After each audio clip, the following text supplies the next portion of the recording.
मुझे काफी पहले से ही मालूम था कि I will be very curious about spirituality someday, but मुझे ये नहीं मालूम था कब। लास्ट ईयर जब मेरे पास काफी टाइम था eight hand, I started searching about spirituality. मुझे बहुत सारे आंसर्स मिले, मगर कोई काफी कंफ्यूजिंग और कोई काफी vague. That is until I stumbled upon this book called life's amazing secrets by Gaur Gopal Das ji. Guys ये एक बुक नहीं है, ये है स्पिरिचुअल थेरेपी, और मैं आपको ये वीडियो के एंड में बताऊंगा क्यों ये एक स्पिरिचुअल थेरेपी है। This book is about a conversation between mister Iyer and Gaur Gopal Das. Gaur Gopal Das was invited by mister and missus Iyer to his house for lunch, और उसके बाद मिस्टर अय्यर उन्हें ऑफर करते हैं कि वो अपनी गाड़ी में गौर गोपाल दास जी को अपने आश्रम छोड़ देंगे। इसी जर्नी के दौरान गौर गोपाल दास जी रियलाइज करते हैं कि मिस्टर अय्यर के दिमाग में बहुत सारे प्रॉब्लम्स हैं, और वो अपनी स्पिरिचुअलिटी के थ्रू ये प्रॉब्लम सॉल्व करना ट्राई करते हैं। गौर गोपाल दास जी इस बुक के दौरान हमें समझाते हैं कि just like a car has 4 tyres to prop it up, हमारी लाइफ में भी 4 टायर होते हैं। वो होते हैं हमारी पर्सनल लाइफ, हमारे रिलेशनशिप्स, हमारी वर्क लाइफ और हमारी social contribution. Personal life is the first part of the book. इसमें गौर गोपाल दास जी हमें बताते हैं what is the important of practising gratitude through a very very touching story.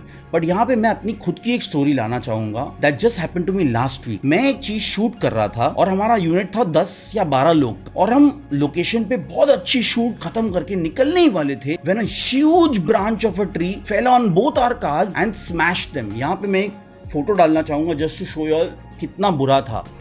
अभी आगे गाड़ी में एक ड्राइवर था और पीछे की गाड़ी में 4 लोग थे, और पीछे की गाड़ी एक जीप थी which did not even have a roof. Thankfully only 1 person got badly injured, बाकी सब इस एक्सीडेंट के बाद सेफ थे। जब मैं घर पे आया मुझे ये बुक का ग्रैटिट्यूड चैप्टर याद आया, क्योंकि guys things could have really gone wrong, और मैं grateful था कि they did not, but we should not only practice gratitude when things go wrong। जब हमें छोटी सी छोटी चीजें ही मिलती है ना, we should be very grateful for them, because guys एक पल में ना things can go really wrong and sometimes not even because of our mistake। इसमें बहुत अच्छी तरह गौर गोपाल दास जी हमें एक बहुत स्वीट से कोट के थ्रू समझाते हैं कि it is not the happy people that are grateful but the grateful people that are happy, and guys this is such a beautiful quote। दूसरी चीज इस चैप्टर में जो हमें समझाते हैं वो है वाई वरी, और ये अपनी पर्सनल स्टोरी के थ्रू बताते हैं कि इनका जो पहला वीडियो वायरल हुआ था वो व्हाट्सएप के थ्रू हुआ था। किसी ने इनका एक वेब से वीडियो उठा के उसे एडिट करके व्हाट्सएप पे वायरल कर दिया। अब इस वीडियो की प्रॉब्लम थी कि ये गॉडमैन के बारे में बात कर रहे थे, and a joke that he made about godman and sadhus was taken out of context and forwarded to everybody. अभी इन्हें बहुत डर था कि what if some action is taken against him, what if he is removed from his spiritual practice. But then उनको एक चीज realise हुई कि वाई वरी, क्योंकि अगर आप लाइफ में कोई प्रॉब्लम में पड़ते हो, अगर आप उसको सॉल्व कर सकते हो तो वाई वरी, और अगर आप उसे सॉल्व नहीं भी कर सकते then why worry, let the situation take its course. But guys ये लेसन बहुत ही अच्छा है if you are going through any problem, because by worrying about it you are not going to solve the problem at all. दूसरा पहिया जो है in this book वो है रिलेशनशिप्स, और ये गाइज पर्सनली बहुत रेजोनेट किया मेरे साथ, because I was going through a patch when I read this book where I could not forgive a few people for things that they had done to me. But guys मैंने ये chapter पढ़ के काफी reflect किया, क्योंकि इसमें एक चीज है अबाउट फॉरगिवनेस। अक्सर जब हमारे साथ बुरा होता है ना तो हम हर बार सोचते हैं व्हाई मी, बट हम उसकी नजर से नहीं देखते हैं जिनने हमें रॉन्ग किया हो। हम नहीं सोचते कि उनकी सिचुएशन क्या होगी कि उनने वो स्टेप उठाया। Specially with loved ones, they do not walk out of the house wanting to make you unhappy or wanting to hurt you, but sometimes situations इतनी बुरी हो जाती हैं कि उन्हें करना पड़ता है कुछ, and we get hurt and we hold it against them। but हमें देखना चाहिए कि उनका नज़ारा क्या था इस चीज़ पे। This is explained very well through a story between Ram, Lakshman and Sita, where Sita makes Lakshman feel very bad about something because she cares about Ram। I would like you to read this and not tell you much more, क्योंकि जैसे ये समझाया गया है ना, और जब मैंने अपनी ये लाइफ में यूज किया थ्रू द फ्यू सिचुएशन जहाँ पे मुझे थोड़ा डिसअपॉइंटमेंट था, I could really forgive the people. I realise that it was actually not their fault also, and that मैं भी वही शायद करता वही सिचुएशन में। थर्ड पहिया है वो है work life. Guys work life में अक्सर क्या होता है कि हम बहुत अनहेल्दी कंपटीशन करते हैं, और जब हम अनहेल्दी कंपटीशन करते हैं ना, अनकॉन्शियसली हम जिसके साथ कंपटीशन कर रहे हैं हम उन्हें ना कॉपी करना शुरू कर देते हैं। अभी इसमें बुरी बात क्या है कि हमारा जो खुद का एसेंस है, जो हमारा मैजिक है ना, वो खो जाता है, क्योंकि हम दूसरों को कॉपी कर रहे हैं और हम दूसरों का मैजिक अप्लाई कर रहे हैं। अभी इसमें प्रॉब्लम क्या है कि जो हमारी यूनिकनेस है वो हमारे एसेंस और मैजिक से ही आती है। And guys, it is our uniqueness that will make us stand out in the crowd. So having unhealthy competition will never benefit you and spread negativity in your office और work place which will not help anybody. Also यहाँ पे the concept of Ikigai समझाया गया है। अभी the concept of Ikigai is from a place in Okinawa in Japan, जहां लोग बहुत ही लंबी लाइफ जीते हैं और काम करते हैं अंटिल दे 80 और 90 इयर्स ओल्ड, क्योंकि वो अपना इकिगाई ढूंढ यहाँ पे समझाते हैं कि ikigai is something we love, something we are good at, something we can get paid for and something that the world needs. मैं अभी यहाँ पे एक चार्ट डाल दूंगा जो बुक में है।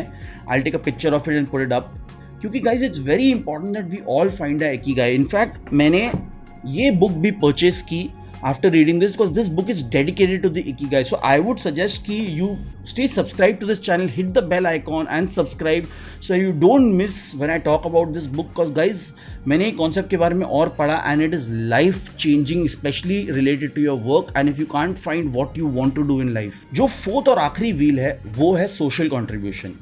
यहाँ पे गौर गोपाल दास जी हमें बहुत ही सिंपल वे में समझाते हैं that how we need to go from selfish to selfless. अब यहाँ पे गौर गोपाल दास जी कहते हैं that if you have the opportunity you should always go out of your way and help people. अब ये नहीं कहते हैं कि बी अ पीपल प्लीजर, जो बहुत ही टॉक्सिक भी हो सकता है, पर ये कहते हैं कि अगर आपके पास मीन्स और अपॉर्चुनिटी है किसी को हेल्प करने के लिए तो definitely you should, because human beings जो हम बने हैं we are meant to make other people happy. क्योंकि जो हमें जॉय दूसरों को खुश देख के मिलता है ना, वो शायद ही मिलता है by getting good new things for ourselves, because वो खुशी लास्ट टेम्पररी होती है, बट द खुशी जो आपको मिलती है दूसरों को हेल्प करके वो फॉरएवर रहती है। So guys, these are the 4 wheels through which Gaur Gopal Das ji explains life and spirituality to us.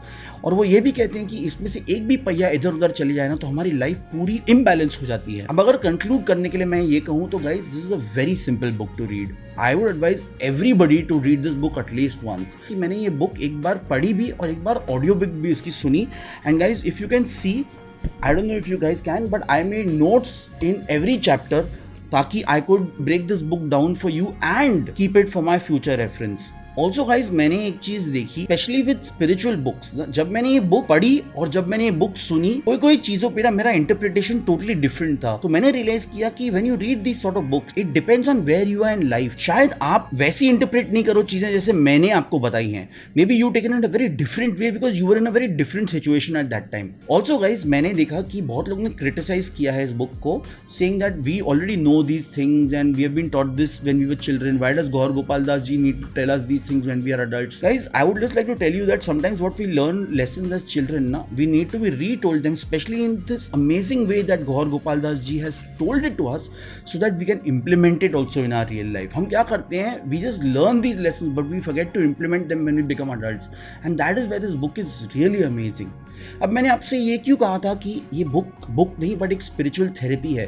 This is because अगर आप कभी भी थेरेपी के लिए गए हो, a therapist will never directly answer your questions. He और she will always make you reflect inside. वो आपसे पूछते हैं कि प्रॉब्लम क्या है और आपसे खुद रियलाइज करवाते हैं problem and then make you answer it yourself. Same way through this book Gaur Gopal Das ji doesn't give you direct answers, but he gives you lessons and stories and makes you ask yourself questions so that you can solve the problems at hand. Also guys, on a podcast I saw Gaur Gopal Das ji recommend this book called The Journey Home by Radhanath Swami, जो गौर गोपाल दास जी के गुरु हैं, and I am going to review this book really soon, so I would advise you to stay tuned to this channel.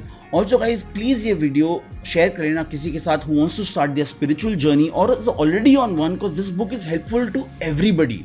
Also guys, for my next video I will be doing something different, because मुझे लगा कि मैं सिर्फ motivation, productivity, self help और books के बारे में नहीं बात करूं, but I should also talk about web series and movies and documentaries that move me or mean something to me. Because guys, I have been a film journalist and शायद मैं आपको एक different perspective दे पाऊं on movies, web series and documentaries. I hope you guys enjoyed this video. Stay tuned. I'll see you in the next one. Thanks for watching.